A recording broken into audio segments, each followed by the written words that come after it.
শেখ হাসিনা রাষ্ট্রের অবৈধ প্রধানমন্ত্রী ছিলেন, ভোট ডাকাতের প্রধানমন্ত্রী ছিলেন।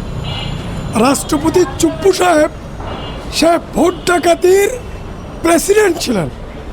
তাহলে শেখ হাসিনা যে অন্যায় কাজগুলো করেছে, শেখ হাসিনা যে লুটপাট করেছে, শেখ হাসিনা যে ছাত্র খুন করেছে, শ্রমিক খুন করেছে, মেহনতি জনতা খুন করেছে এবং 16 বছরে যে পাপগুলো করেছে, যে রাষ্ট্রের নাগরিকদেরকে যে জুলুম করেছে, সেই জুলুমের দায় কি রাষ্ট্রপতির না? রাষ্ট্রপতি যদি সর্বক্ষমতার ঊর্ধ্বে হয়ে থাকেন, অবশ্যই খুনি হাসিনার সকল খুনের, সকল জুলুমের, সকল লুটের দায়ভার রাষ্ট্রপতির। কিন্তু দুর্ভাগ্যজনক হলেও সত্য যে যেখানে খুনি হাসিনা জনগণের রোষানলে পড়ে পালিয়েছে, দেশ ছেড়েছে, পলাতক হয়েছে, ইন্ডিয়ার কাশিমবাজার খুঁটিতে আস্তানা গেড়েছে, তাহলে তার রাষ্ট্রপতি চুপ্পু তো জনগণের রাষ্ট্রপতি নয়, শেখ হাসিনার রাষ্ট্রপতি, খুনি হাসিনার রাষ্ট্রপতি। তার কি ক্ষমতায় থাকার কোনো নৈতিক আইনি কোনো অধিকার থাকে? ভাগ্যিস আমরা ভুল করেছিলাম, আমরা যারা ছাত্র আন্দোলনের, ছাত্র জনতার আন্দোলনের নেতৃত্ব দিয়েছিলাম, আমরা ভুল করেছিলাম যেদিন আমরা গণভবনকে ধূলিসাৎ করে দিয়েছি জনগণকে নিয়ে।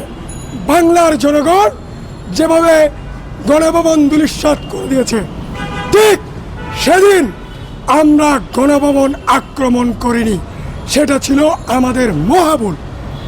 কিন্তু রাষ্ট্রপতির যদি স্বাভাবিক জ্ঞান থাকে, বিবেক থাকে, বুদ্ধি থাকে, জনগণের প্রতি যদি তার মায়া থাকে, তাহলে তার খুনি হাসিনা পালিয়ে যাওয়ার সময়ে তার পদত্যাগ করা উচিত ছিল। বিপ্লবী গণঅভ্যুত্থানের সরকারের কাছে ক্ষমতা হস্তান্তরের সুযোগ ছিল, প্রয়োজন ছিল, কিন্তু তিনি সেটা করেন নাই।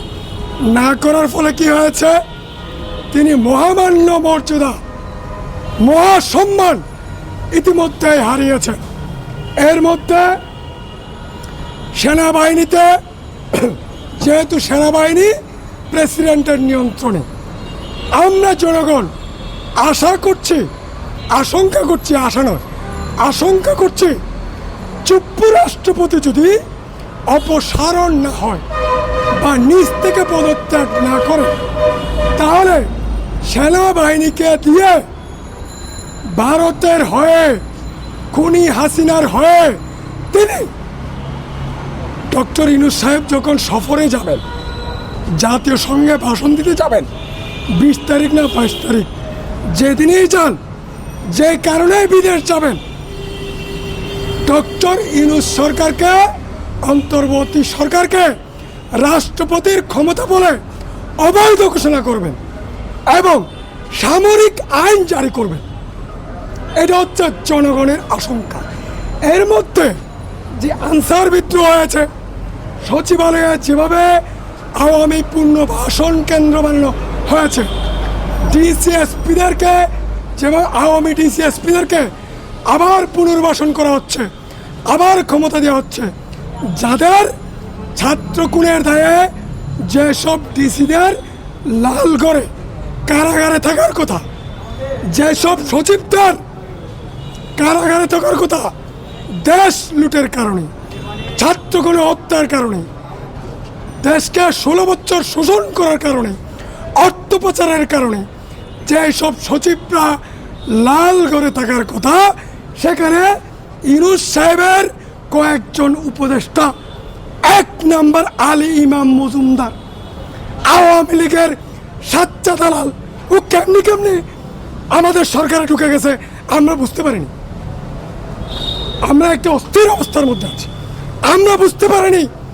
ভারতের কয়েকজন অনুচর, ভারতের কয়েকজন দালাল, খুনি হাসিনার কয়েকজন পরোক্ষ দালাল সরকারের ভিতরে ঢুকে গেছে।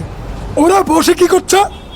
সচিবালয়ে, আইন মন্ত্রণালয়ে, জনপ্রশাসন মন্ত্রণালয়ে, প্রত্যেকটা মন্ত্রণালয়ে যে দালাল সচিবদের, খুনি সচিবদের জেলে না ঢুকিয়ে পদায়ন করছেন। আর যারা 15-16 বছর ধরে যারা পদচ্যুত হয়েছেন, বঞ্চিত হয়েছেন, নিপীড়িত হয়েছেন, নিষ্পেষিত হয়েছেন, খুনি হাসিনার রোষানলের শিকার হয়েছেন, ভারতের রোষানলের শিকার হয়েছেন, সেই সব সচিবদের, সেই সব যুগ্ম সচিব, অতিরিক্ত সচিব, অ্যাডিশনাল সেক্রেটারিকে সচিব না বানিয়ে আওয়ামী দুর্বৃত্ত, দালাল, দুর্নীতিবাজ, লুটেরা, অর্থ পাচারকারী সচিবদেরকে বসিয়ে রেখেছে। 7-8টা মন্ত্রণালয়ের সচিব পরিবর্তন হয়েছে, কিন্তু এদের মধ্যেও সরকারের দালাল রয়েছে। এদেরকে আবার পদায়ন করা হয়েছে আরো ভালো জায়গায়। এইভাবে একটা সচিবালয়, একটা দেশ, একটা রাষ্ট্র, একটা সরকার চলতে পারে না। আমরা চলতে দিব না।